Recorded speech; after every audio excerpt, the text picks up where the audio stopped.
What's up, guys? It's your boy GRC in my favorite place in the world, my desk. I went to a party last night with my friends and we drank all night and they all said, "There's no way you're doing the show." And I said, "You guys have not been keeping up with me, guys." But I did wake up a little late. I'm a little puffy. I didn't shower, blah, blah, blah, blah, blah.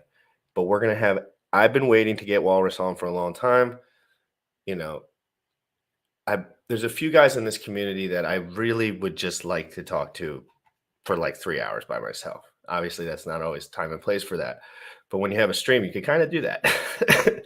So I invite these guys that I actually want to talk to because Walrus has proven to me over and over again that he's open-minded. Everyone here has a gigabrain. Half these guys out here are smart as hell, but no one is open-minded anymore about the way that they think, about the mistakes that they make, and about the way it's just like I'm very broad and open-minded. I try to be non-biased about the way I am. I know my brain's going to tell me like Hex is the only thing that's ever existed that'll ever go to the moon forever and nothing else will ever change. But I also have to talk to some other guys that have been successful in their life. And then let's talk, you know what I mean? Like, let's work this out. Like what's going on? Because just because you bought Hex and someone gave you good advice or something, some people were telling you to buy it at 56 cents. You might have nuked your whole net worth and got ruined and had no idea what was going on and then sold it all. Or somebody, could have explained to you, like, maybe this is a time to buy $200 worth and stake it, blah, blah, blah, blah, blah. So, guys, there's a lot of different ways to portray information, and Walrus has always seemed to come at it from a way that it's, like, helpful and also, like, not coming from a place of, like, just straight, like, greed and financial. It's more like a reputation. He wants to keep intellectually honest with himself, and I really like that. So talking to him is going to be very fun. Guys, I'm going to tweet this out as we're going again. Do me a flavor. Tweet this out, share this out. Walrus on today. We're just going to go back and forth. Sam's in the background having getting ready for the show. And I'm going to go to DeFi proof 1 minute and 9 seconds. In the interim, guys, I'm going to drop a link in the chat. Please just share that out. That'll be for the link for this tweet. Everybody have a minute and 9 seconds to chill. You already know what time it is. Crypto in the morning. Crypto in the morning. Crypto in the morning. Waiting on phone. Crypto in the morning. Crypto in the morning. Crypto in the morning. Crypto in the morning. Crypto in the morning. Waiting on phone. Crypto in the morning. Crypto in the morning. Smoking no blunt on my way to the gym. 11 a.m. and I'm already tuned in. Got me some Hex and I'm making a stake. Got me some Hex and I'm making it rain. Pay me some Maxi and that's just in case. Jim ready set me to show you the way. Crypto in the morning, crypto in the morning, crypto in the morning, crypto in the morning, crypto in the morning, crypto in the morning, crypto in the morning, crypto in the morning, crypto in the morning, crypto in the morning.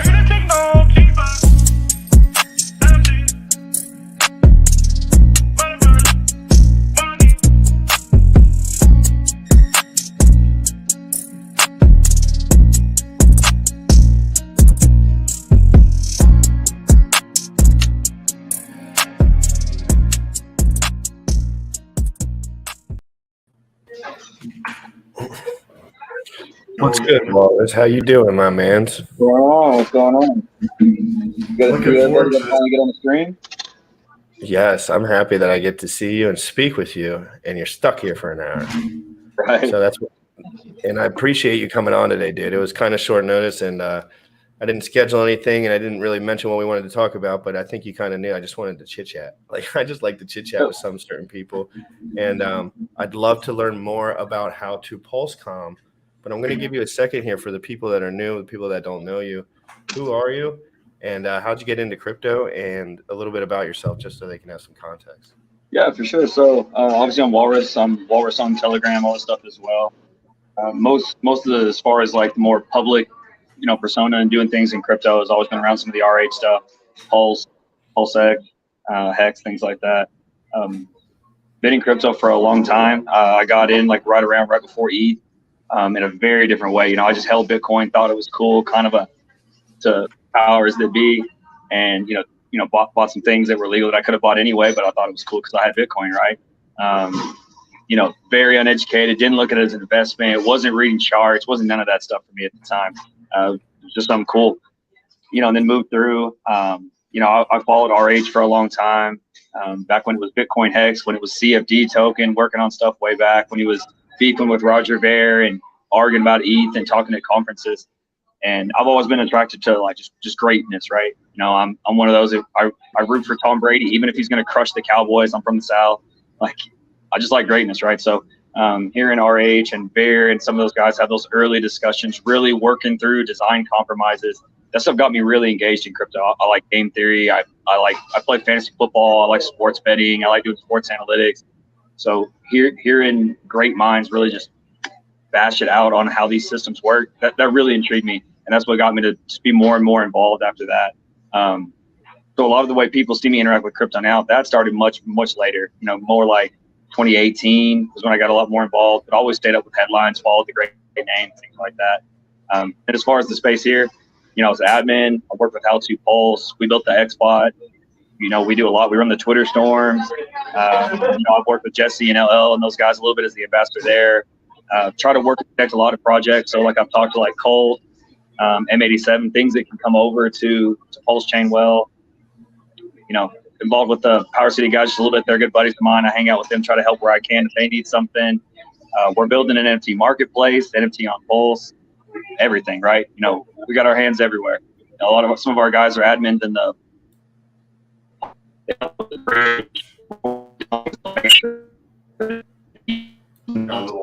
You're lagging out. You're lagging out, Wally. If you turn your frames off, it might work better, to be quite honest. Yeah, ever since you moved to that spot, it's been a little laggy. All right, give me just 1 second. Yeah, take your time, man. No worries. Let's talk to the chat for a second, guys, and round up the troops because, again, you know me. I like to wake up a little earlier than I did today. And but I still tweeted it out, guys. So I just got the tweet out. Take a second and tweet this out over on Twitter and say what's good over there. You can tag us. There's also some links Why are you down touching below the mic? as I just put it into place. My bad. Put it into place. See your face.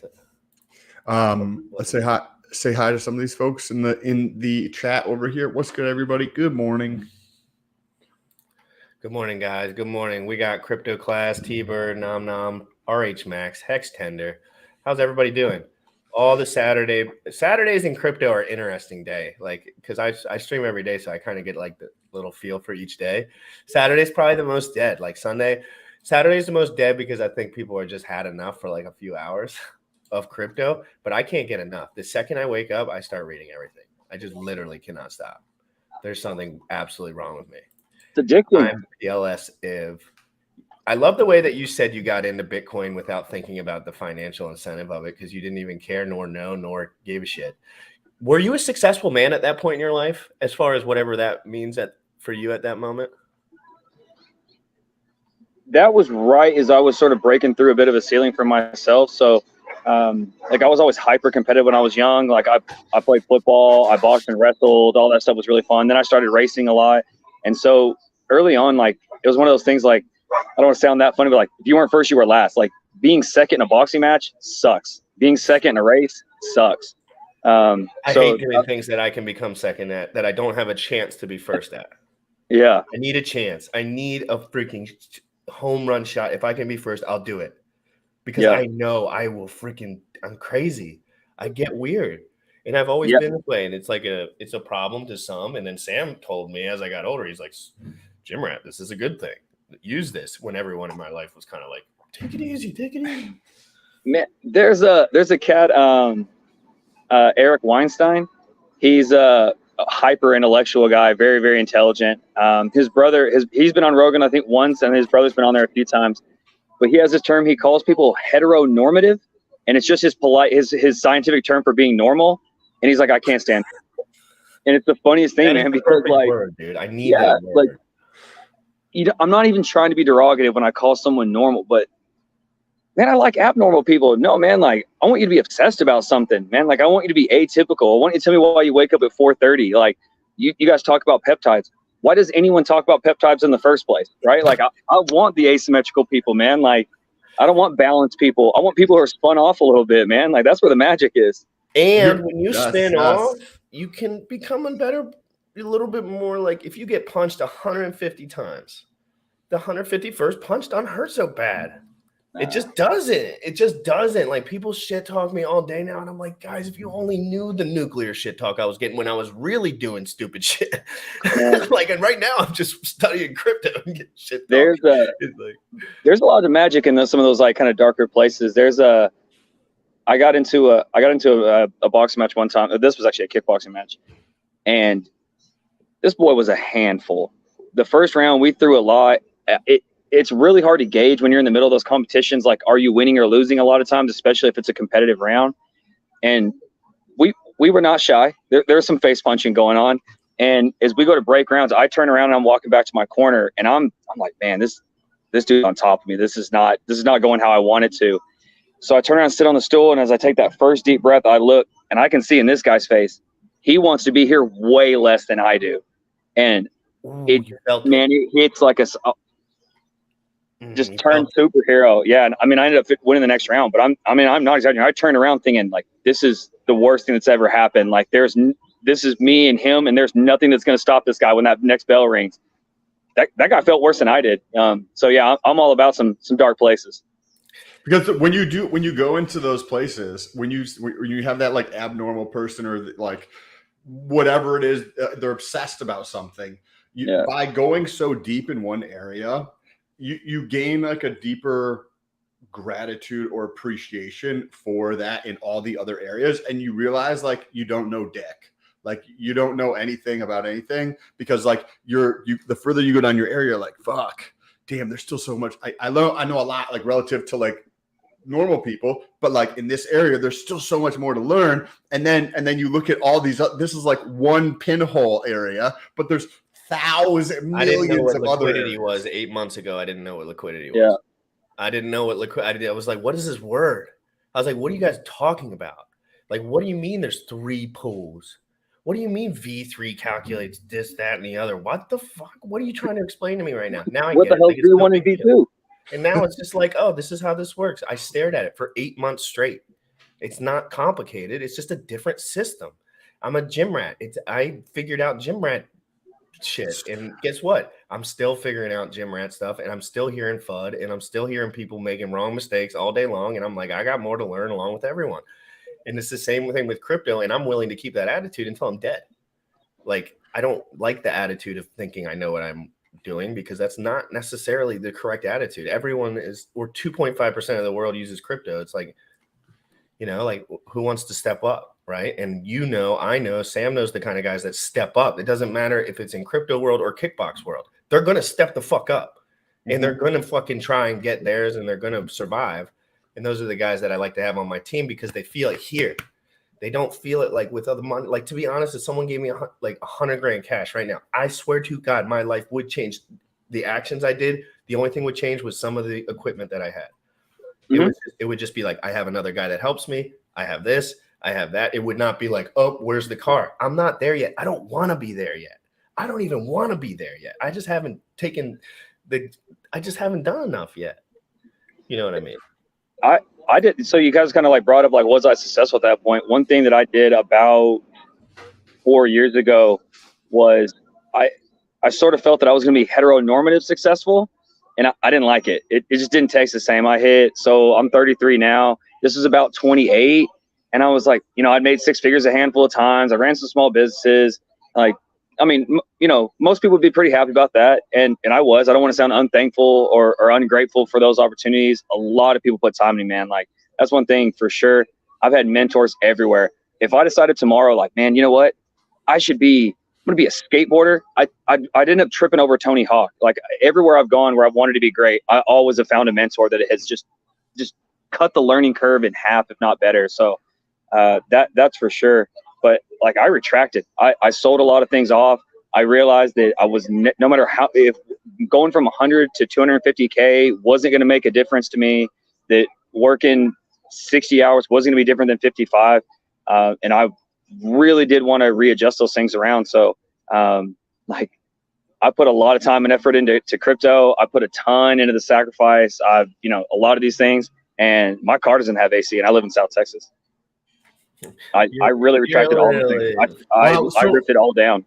So are you at the time when all this was taken, because that was a year ago, right? Like, and you're like, hey, today I still don't have AC in the car kind of thing. So you're still running multiple businesses or a part advisor, contractor or something in multiple different endeavors at this point. And you're just like, well, that shit doesn't fucking matter, right? Because you're investing into the future. Or what was it? Please. That's it. I just didn't care about the middle. Like, I just wasn't that interested in, like a C-class Mercedes or a little bit nicer clothes or, a house the same size and a better, like just that little next tier. And a lot of the Western stuff just really didn't resonate with me.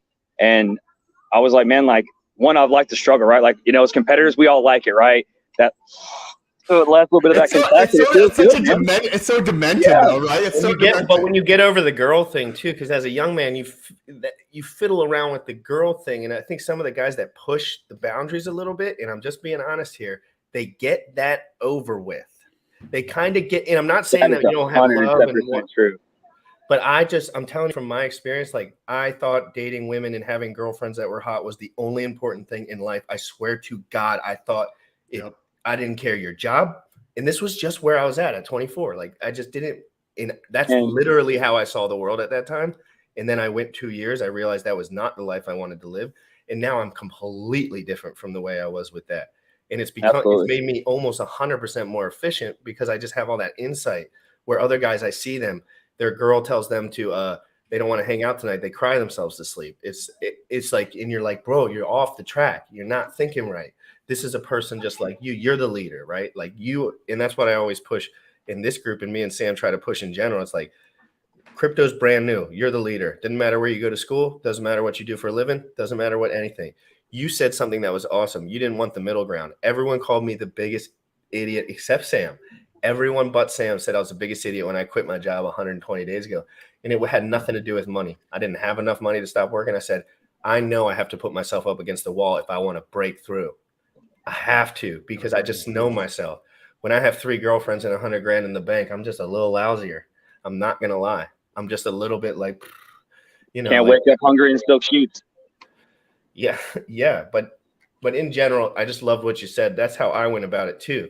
And it's not the best advice for everyone at every point in their life. He was at a transitional point in that moment in his life where he had to make a decision.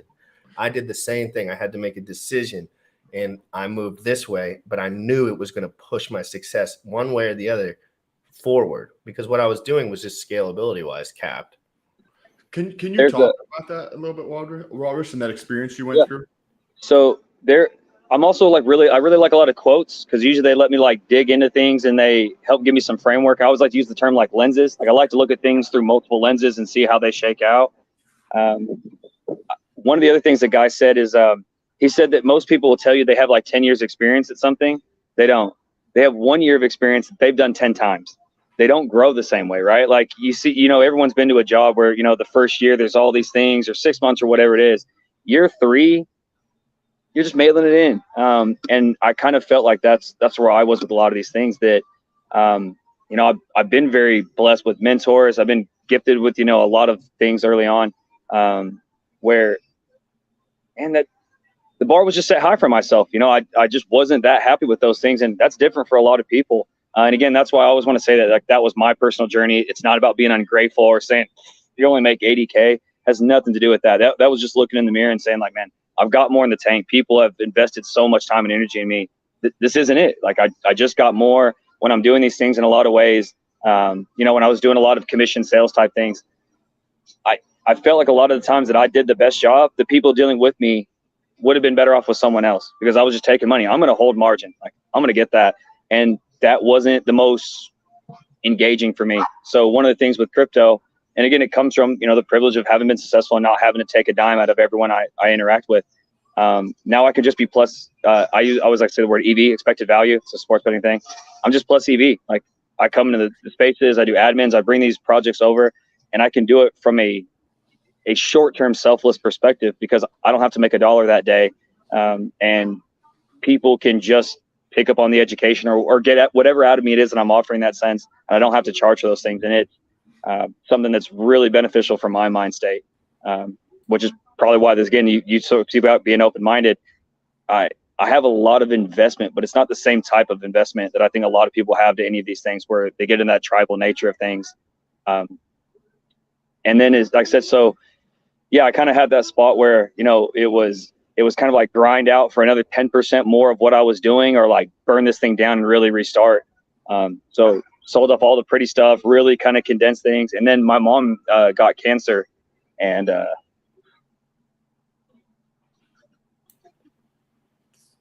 that's it.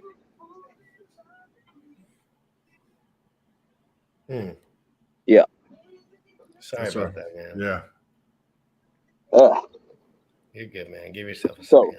So that actually, in a lot of ways, helped with that teardown. It, you know, I wasn't able to focus on a lot of the things I had been doing before that. So that tearing of a lot of things down really helped with that reset. And you, by going through that entire process, both in terms of you changing how you wanted to get value in the world, because the value now is not just, hey, where can I get this $7, $15, $6,000, $5,000 from this person to this person to this person?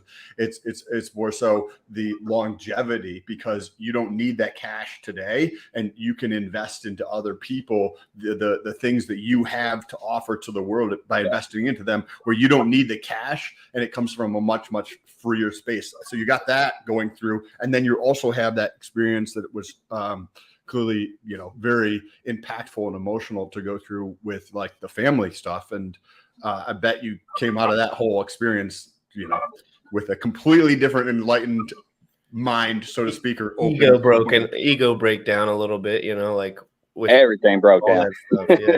Yeah. So Jordan Peterson is another one that like being successful is like winning at the game, but also being invited to the next game. And that's a lot of the mentality that had changed. You know, when you're sort of stuck in that scarcity mind state, or, you know, you just, you know, sometimes that doesn't always resonate. Just if you got to make $1 that day, it's really hard to think about the next couple. And you end up having to make, you know, compromises on saying like, hey, if I can get $5 out of this thing, I'm going to get 5. I don't care about the next time, you know? So that changed a lot of just kind of what I was looking to get out of things. And again, I like systems, right? So, you know, like when I raced, rule books don't tell you what you can do. They tell you what you can't do. So like, I want to break things. Right. And so I had learned to turn a lot of, like, I'm naturally a pessimistic guy. And what I realized is if I'm pessimistic about things, trying to find the positives, like I kind of find a duality there. So when I look at like cryptos or projects, I'm looking for holes. Like I've been able to kind of like channel that natural pessimism to be like, no, this thing sucks. I know it sucks, and I'm going to find it. Right. There's something in here that isn't good. And I use that to kind of dig through.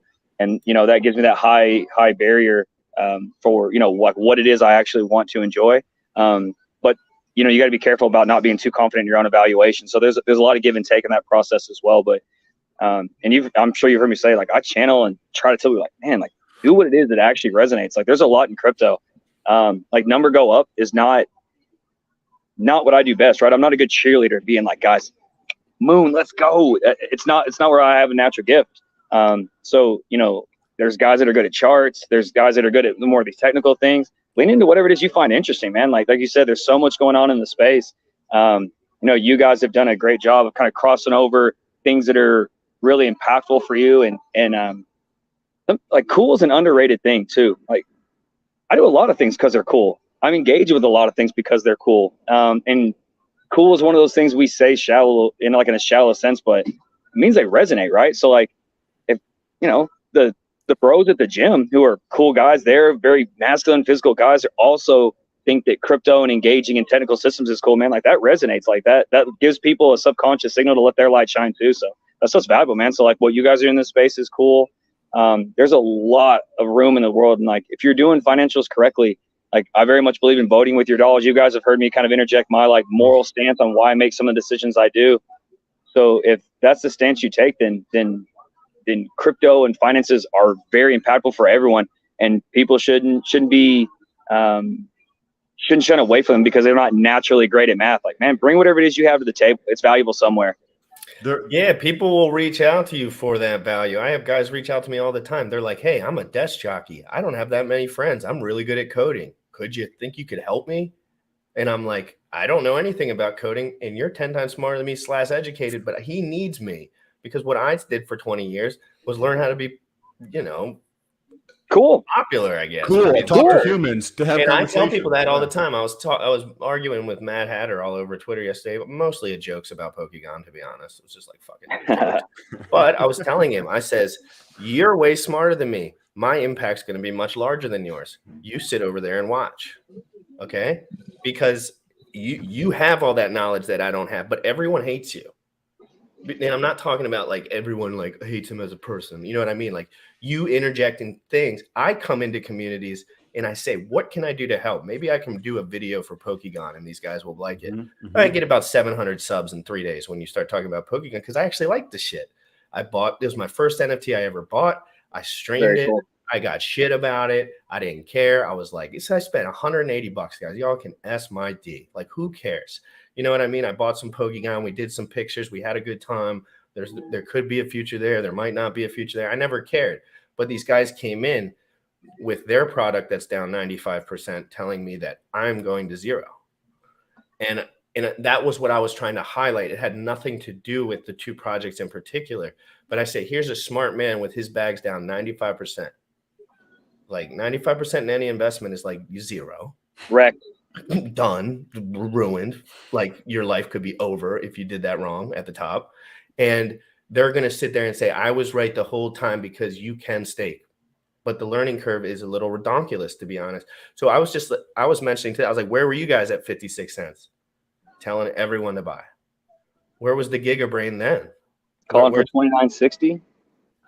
What? I'm just throwing a little shaded gun. He's a smart guy. I'm teasing him. He's been on the Pedron thing, so I had to tease him a little bit. But the specifics, it's important to understand the nuance that people are not there to serve you.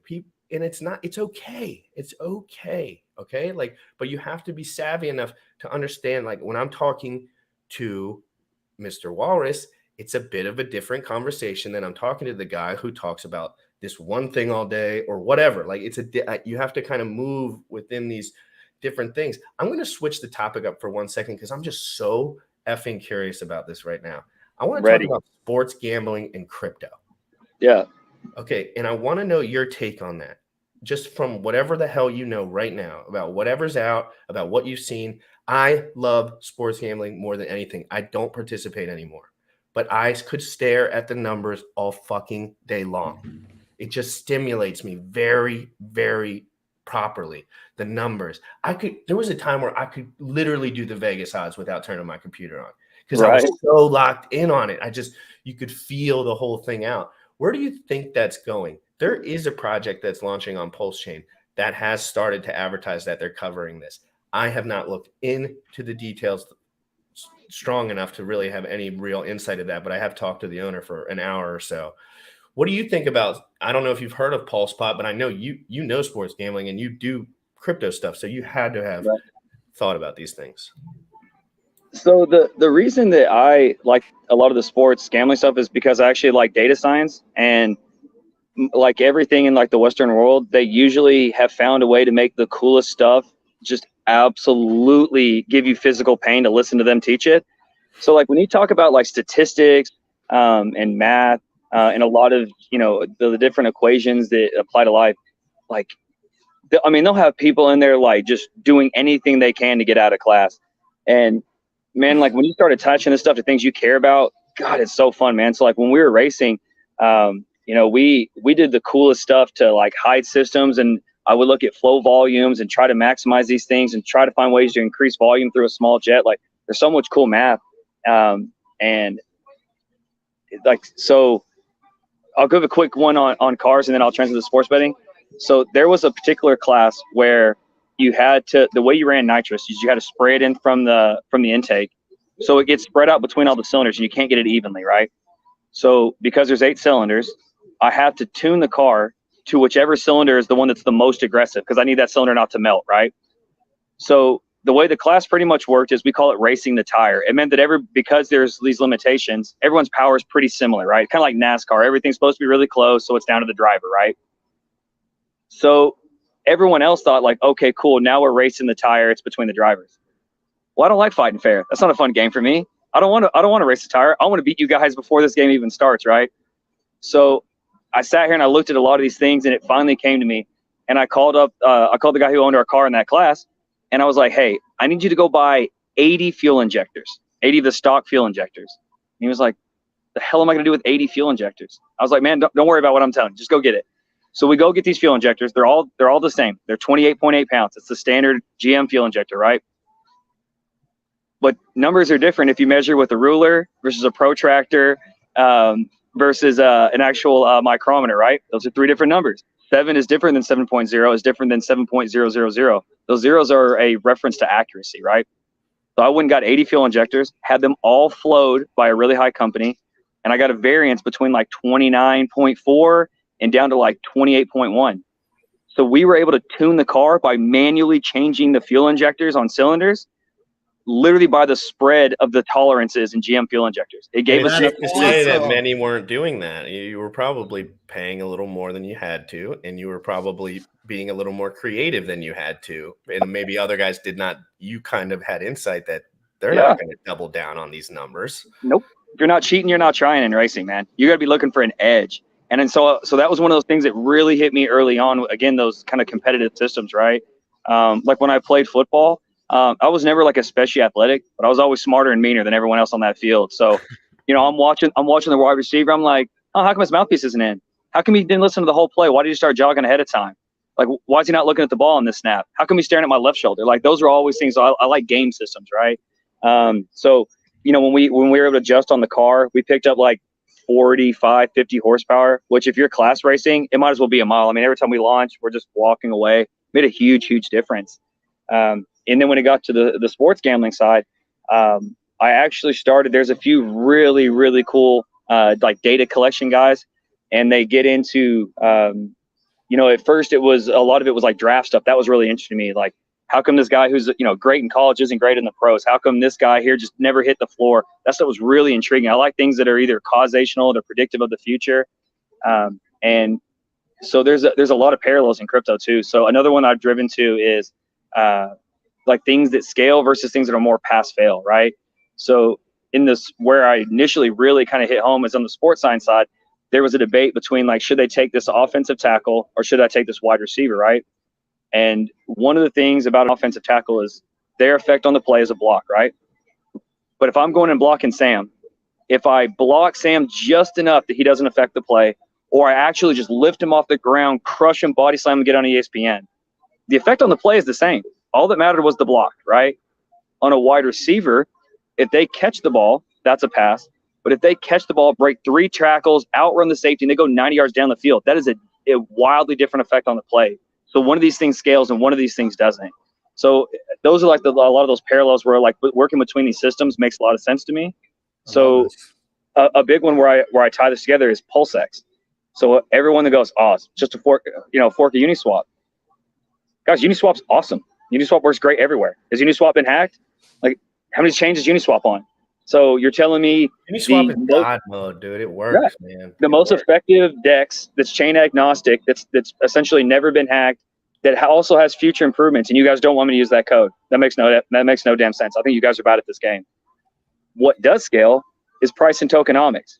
So the price and tokenomics in PulseX are wildly different. They scale very differently. There's this really cool public call function, buy and burn. There's single-sided staking in another coin that doesn't add sell pressure. There's DAO voting investments. So what does scale in PulseX is really different and is really cool. But what was just pass fail, I just need it to pass. I just need it not to break.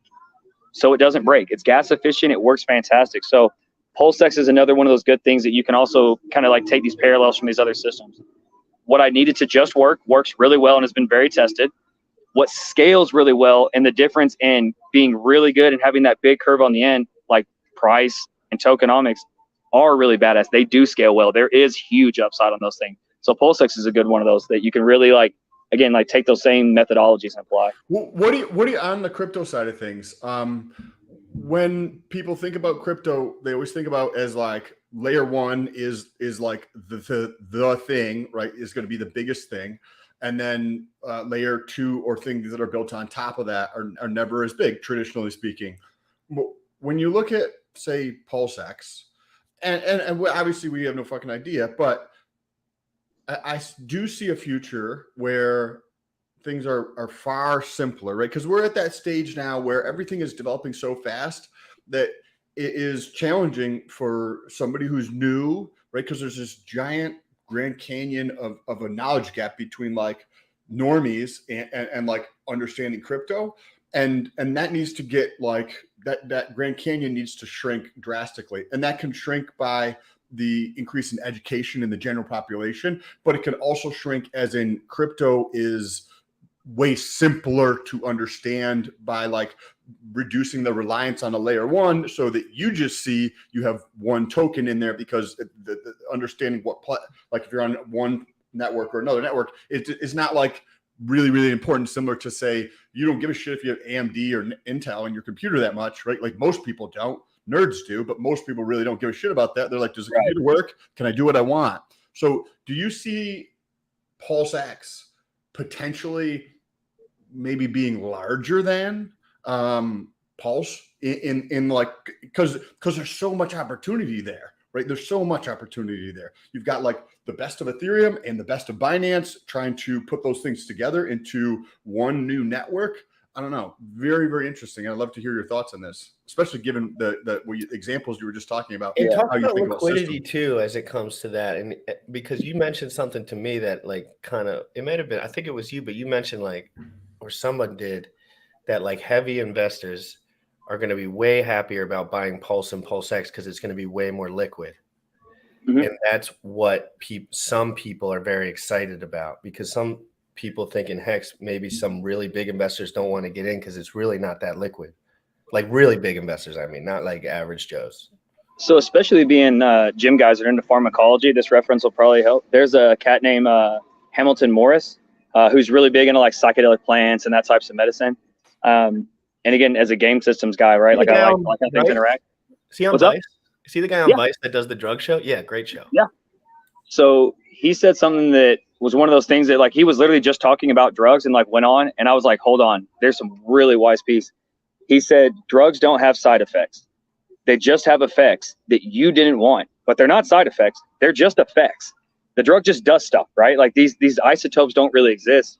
So that's one of those things that I think is so cool is, you know, if, you know, you're like, you know, like liquidity's thin, the price can go up. Sure. But it's not a side effect that it goes down fast. It's just an effect. That's just how low liquidity works, right? And low liquidity, you know, it de-incentivizes sells. It gives opportunities for smaller players to come in. But again, like you said, it de-incentivizes large players. So with a lot of these systems, like there's one of those things. There's not side effects. It's just effects. These things are just really complicated systems that really work in a lot of really you can't both logical and unlogical ways. You can't stick your finger on it. Like you'll never, if there's interaction with hormones, you can't stick your finger on it, right? You can just share your experience and have another 5,000 people do that and extrapolate enough data from that. But it's never just like here it is. Yep. And then it turns into the electron cloud. You know, if you get 5,000 and 4,000 tend to overlay, it's like, okay, that area is probably mostly true, but it's still not even true, right? Because there's 1,000 who didn't. So when it comes to the two, from like a sports betting perspective, you can also bet the same thing in different like shades of gray, right? So if I think that Patrick Mahomes is going to have the most blowout season of his life and the Chiefs are going to be great, okay, I could bet on Mahomes to win the MVP. I could bet on them to go to the playoffs. I could bet on them to be the division winner. I could bet on them to win the Super Bowl. So which one I would pick is variations of like a same causational event, right? Like in football, like quarterback plays the most predictive thing, right? So again, in crypto, typically the founder and previous performance is one of the best indicators. So luckily we got RH and Hex and a lot of these things, right? But you can bet on the same event in a lot of different ways where you're basically saying the same thing, right? If I'm saying the Chiefs are going to win the Super Bowl, like Mahomes isn't getting hurt. If Mahomes is hurt, they're not winning the Super Bowl, right? You know, so you can kind of bet variations of the same thing on common causes. but odds make a big difference, right? So when you get into like betting on like Pulse and PulseX, they're Ooh, that was going to be a really good point. He popped out for 1 second. Sam, combining can you talk to them for 1 second so I can use the restroom? Yes, so that was going to be a very interesting point by Walrus, tying in the pulse hacks with the sports betting that we were just talking about.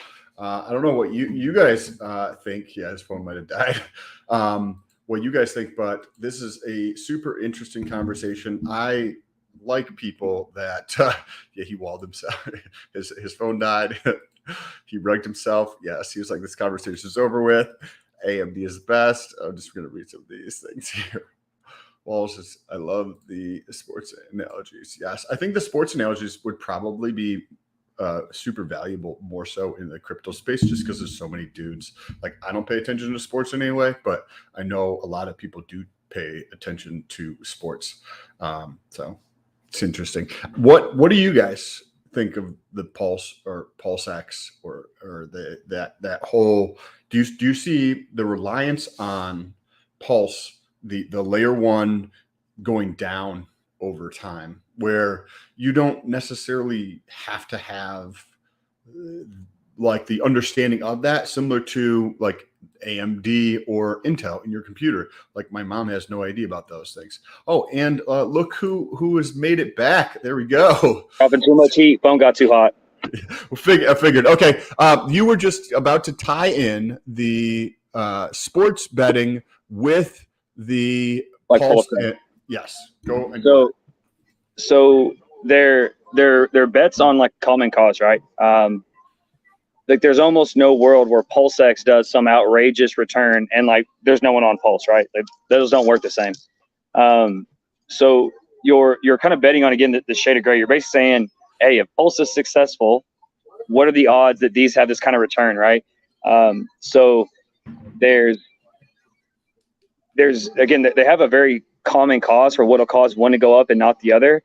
So they again, they're kind of shades of the same bet.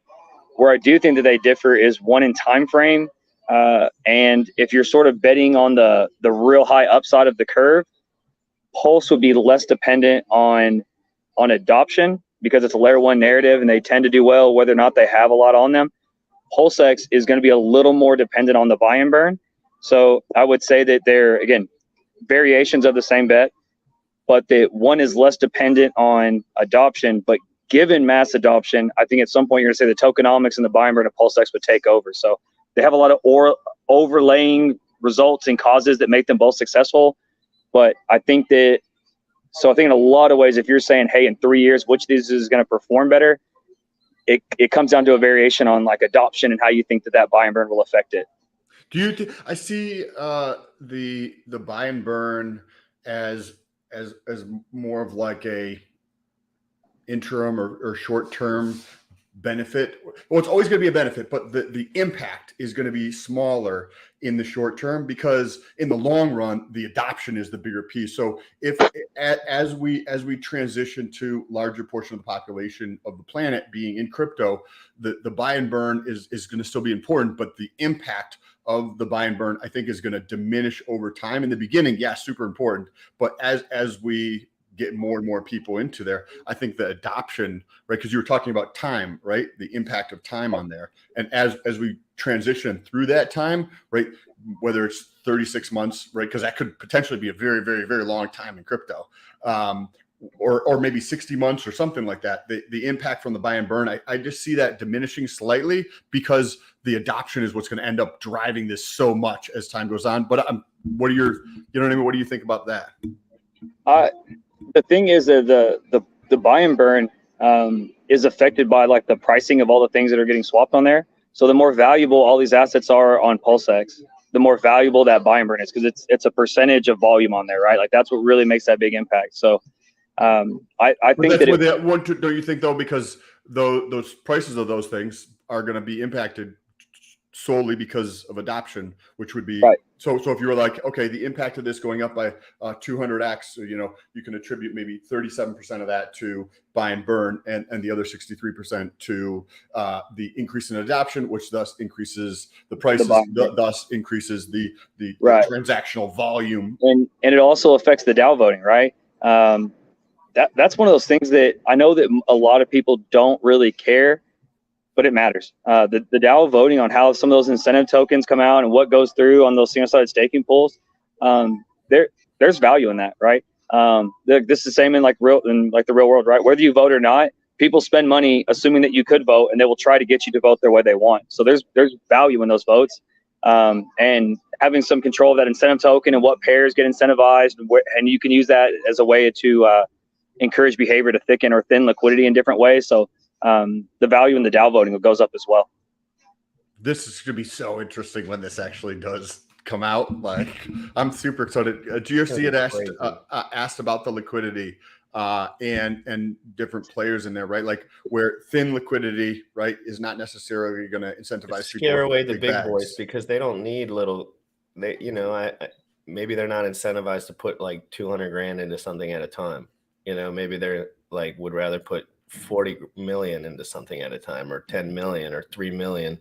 And we just know about Hex is it just moves the price dramatically, really dramatically. And maybe I'm not somebody that has that kind of insight, but I can assume a few things, that the incentive structure for someone that already was super rich to find this asset and to slowly dollar cost average in, there's a long way that's a long way to get there.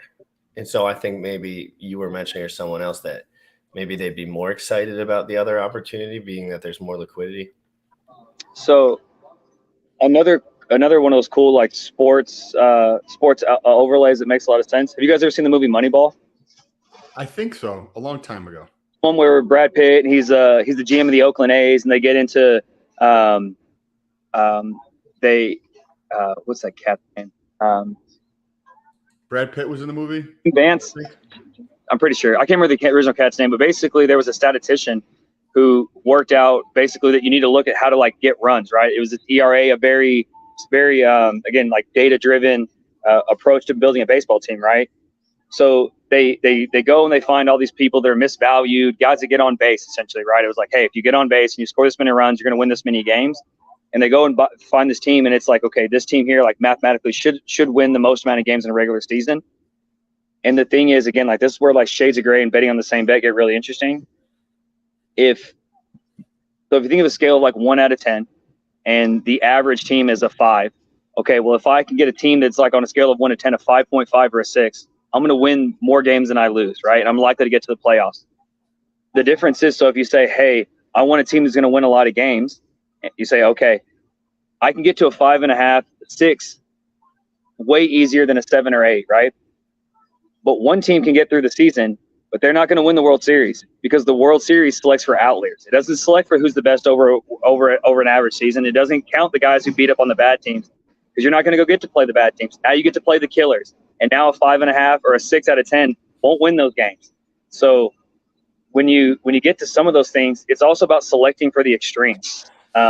Like no one cares. So you get into like what I'm getting is like you want range of outcome, right? So the higher a player you are, the more net worth you have, the more I want to reduce the range of outcomes, because I want to know what's going to happen, because I don't have to have 10,000x upside. I've got $100 million. Give me 10%. I'll take $10 million a year forever, right? If you can give me 10% with a very small range of outcomes where I don't have downside risk to my $100 million stack, I'll take it all day long, right?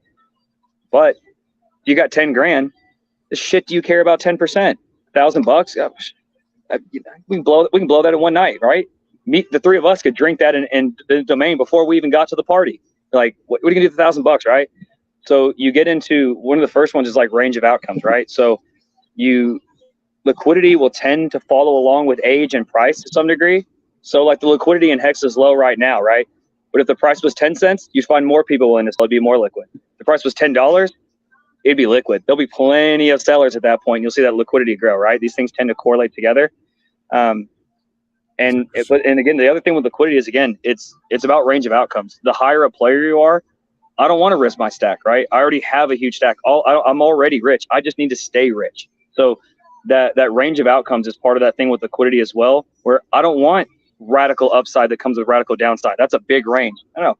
I want it to do exactly what it is I think it will do, because I don't need it to 10,000x. Like I'm looking for X%, and that range changes on the value that you're starting with. So you'll see that liquidity tend to grow along the lines of price, and then also, again, players, the larger their stack gets, the less they want to risk that original stack, and they want to, again, tighten that range of outcomes.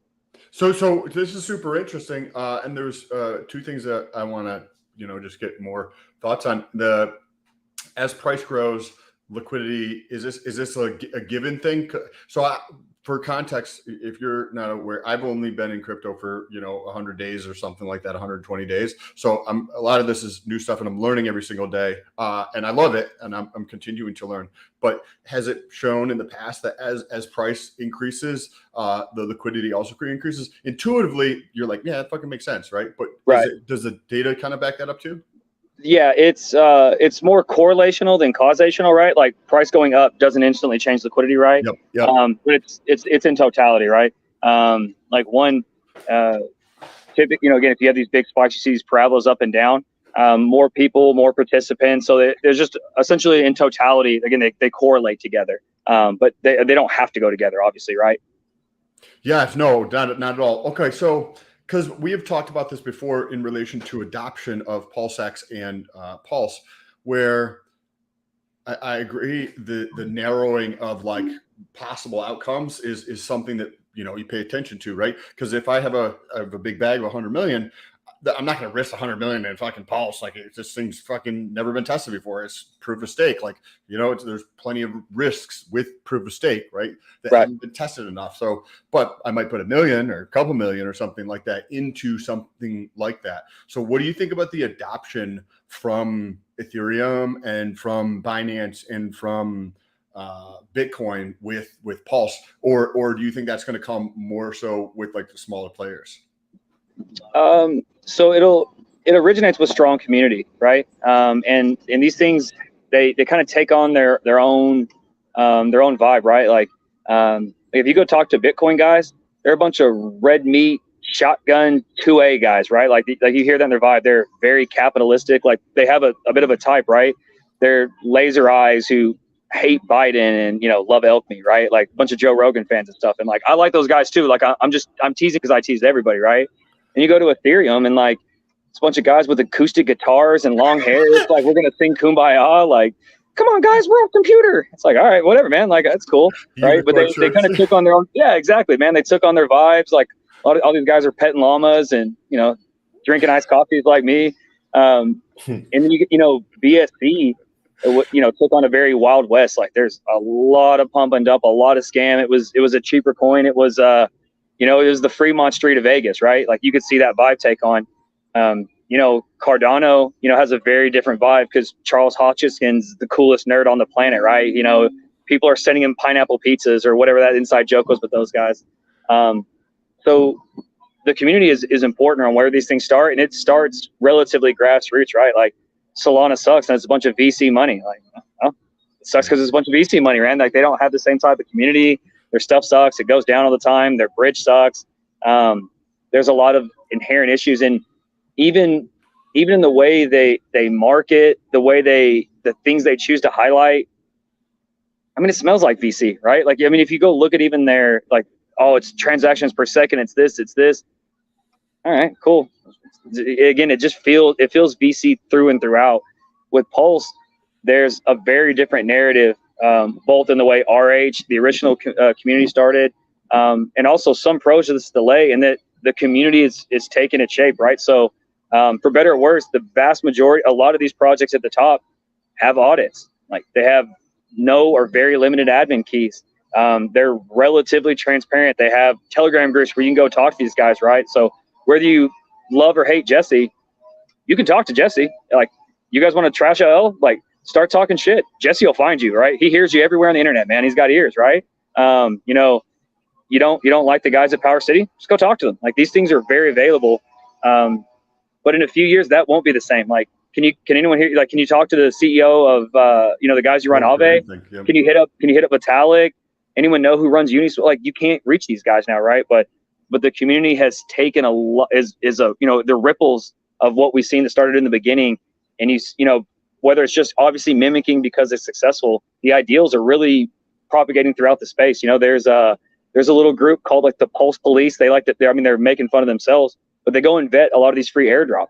Like, again, I'm not that involved in a lot of the other chains, but you can just see that community vibe taking shape, and and where they push things. So that small kind of grassroots movement usually is what kind of leads the way moving forward. And we'll see, again, I hate the term institution because it's watered down and overused in crypto as like a sneaky way to kind of quiet chill. But you'll see bigger players come in. Rack and those guys are working on players. Jesse and them have reached out to a lot of oracles and infrastructure things to try to get them over to Pulse. At Howtopulse, I reach out to a lot of projects because I have a different vibe and an education that usually resonates well. And because I'm bad at shilling, no one thinks I'm shilling because I suck at it anyway, right? I can't even do it if I tried. So I make a good Trojan horse and do a lot of projects. So those things are already kind of happening organically, and again, it's resonating throughout. So how these things start is a lot of times how they'll finish, and taking time to get these things right, not having delays, allows us to have a lot of firepower.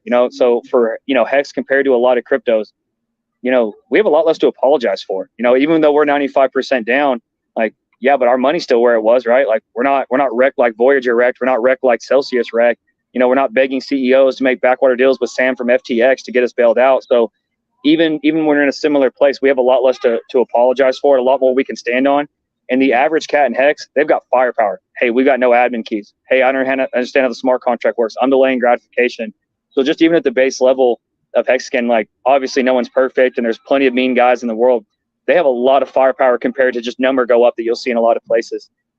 So where it starts is where it finishes. And the bigger players that come in will, to some degree, have to follow along with those sort of community guidelines that we've set, as long as we stick to them. I totally agree. Yeah, I got exactly, like you said, community guidelines. Like, I was doing the weight airdrop live the other day, and it like ate a bunch of gas, and like the front end didn't update. And no, I don't know shit about being a dev, but I didn't want to lose my money, so I just DM'd the guy, and he sent me the money back. And I'm, whether that's good or not, there's no other community that at least the standard is like, if these guys don't answer me, like, I'm gonna shit on them, like, really bad, like really, really, really, really, really bad. Like, could potentially ruin their whole entire company if I could, because I did it live. I was transparent. I did a Twitter space with them. I figured everything out, but they answered me and they said there was a problem, and then they fixed it. And, that was better than my experience with Verizon, the biggest company in fucking the world. I mean, in the United States, I can't even get a hold of them. I can't get a hold of them. I pay them a lot of money, and I cannot get a hold of them. And they made it so that they have full centralized power with no customer service, but with no advances as far as like no middlemen. It's just like, yes, of course, middlemen. And we own you. And I mean, they can just bill you for shit. They make it so hard. One thing you learn as you get on it, for me to get a credit card right now on my phone, probably take me 60 seconds. But for me to cancel a credit card, probably take me 3 hours. You know what I mean? And it's like, for every system, they kind of do it. And I hate that. I hate that so much. And that stuff's gross. If anyone who really wants to understand some of those things, you can always go. I would go look up at like some of the things like that Facebook does. And I don't even mean the like really over the top gross stuff. I mean, some of the nuanced gross stuff is actually even more gross to me. So there's something called the slot machine effect, where once you have an effect and you think you're going to get a positive reinforcement afterwards, there's something about the time in between. That's why when you pull that thing, those reels spinning, that's why so many people play slots. Like, there's an actual like psychological phenomenon about like that. Am I going to win? Am I going to win? Am I going to win? You see it with people who bet on horses too, where they bet and they're squeezing those tickets for life, staring at the TV. So Facebook, if you go there and just open it, it'll all load, but your notification, those little dings where it gives you your number of like friend request or messages, they have a delay on them. It's literally so that you'll psychologically hit it and then stare like a little rat just begging for the dopamine hit on those things. Like they designed every single aspect of those things. The other one was Lay's. Lay's actually went through this huge process to figure out how much the right crunch was, and then designed the chips to have the crunch. And that was the grossest thing I ever heard in my life. I'll never eat Lay's chips again. Wow. This like, is Facebook does a lot of like nasty gross shit. Man. Yeah. It trips me out because I don't mind buying into good marketing when they're like, hey, there's a hot girl and cocaine and a red vet. Cool, I get it. That's fair, right? That's fair game. I know why I like it. I know you're manipulating me, and it's still worth it because those things are awesome. But that slot machine stuff or designing the crunch, like there's just something about when you take something that's really good and then it's better and then it's better and then it's perfect, and then if you go any farther, it's just perverted. Like you ruin things when you push it to a certain extreme. Do you see, right? Like, so, right, I'm new in this space, and I see the writing on the wall. Decentralization is going to continue to proliferate, just to continue to grow and expand, and smart contracts, the creativity and resourcefulness of individuals is going to allow a smart contract, which is effectively just a tool. You can think of a smart contract as just a piece of paper and a pen. That's all. So when you think about what this is capable of doing, except for this is a programming language, or program allows me to program whatever the F I fucking want to, then what really happens is the more creative and resourceful somebody is, the more they're able to accomplish. So if you go, his phone probably overheated again. So if you go through and you think about this, I see a world in the future potentially where the large companies like Facebook, the large companies like Google, like all these players, right, are far less impactful. They're not as big because of what's taking place, right? You could have a large company, but then it ends up getting eaten up, right?